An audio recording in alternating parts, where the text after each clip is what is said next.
Our valiant armed forces remain fully capable and prepared. ভারতের বিরুদ্ধে পাকিস্তান যে ছেড়ে কথা বলবে না তার আভাস এরই মধ্যে মিলতে শুরু করেছে। সীমান্তে সম্ভাব্য সব ধরনের প্রস্তুতি নিয়ে রেখেছে পাক সেনাবাহিনী। তবে ভারতের যে দিকটি নিয়ে সবচেয়ে বড় ভয়, সেই বিমান হামলা ভণ্ডুল করে দিতে এমন এক ব্রহ্মাস্ত্র পাকিস্তান সীমান্তে নিয়ে এসেছে যা অবাক করার মতোই। নিয়ন্ত্রণ রেখার আরও কাছে এমন এক শক্তিশালী রাডার সিস্টেম স্থাপন করেছে পাকিস্তান, যা ভারতীয় যুদ্ধবিমানের জন্য সত্যিই দুশ্চিন্তার কারণ। পাকিস্তান আন্তর্জাতিক সীমান্ত থেকে মাত্র 58 কিলোমিটার দূরে সর ক্যান্টনমেন্টে একটি TPS-77 রাডার সাইট স্থাপন করেছে।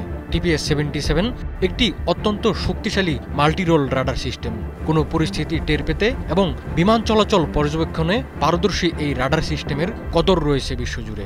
নিয়ন্ত্রণ রেখার কাছে রাডার সিস্টেম স্থাপন নিয়ে এক্সক্লুসিভ তথ্য পাওয়ার দাবি করেছে ভারতীয় সংবাদ মাধ্যম ইন্ডিয়া টুডে। এক প্রতিবেদনে সংবাদ মাধ্যমটি জানায়, ভারতের সম্ভাব্য বিমান হামলা শনাক্ত করতে পাকিস্তান সেনাবাহিনী শিয়ালকোট সেক্টরে তাদের রাডার সিস্টেমগুলো আরও অগ্রবর্তী স্থানে এগিয়ে এনেছে। ফিরোজপুর সেক্টরের বিপরীতে ভারতীয় তৎপরতা শনাক্ত করতে পাকিস্তান সেনাবাহিনীর ইলেকট্রনিক ওয়ারফেয়ার ইউনিটগুলোও সেখানে মোতায়েন করা হচ্ছে।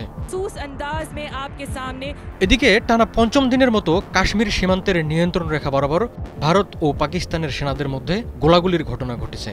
ভারতীয় সংবাদ মাধ্যম NDTV এক প্রতিবেদনে দাবি করে, জম্মু ও কাশ্মীরের নিয়ন্ত্রণ রেখা বরাবর পঞ্চম রাতের মতো যুদ্ধবিরতি লঙ্ঘন করেছে পাকিস্তানি সেনারা।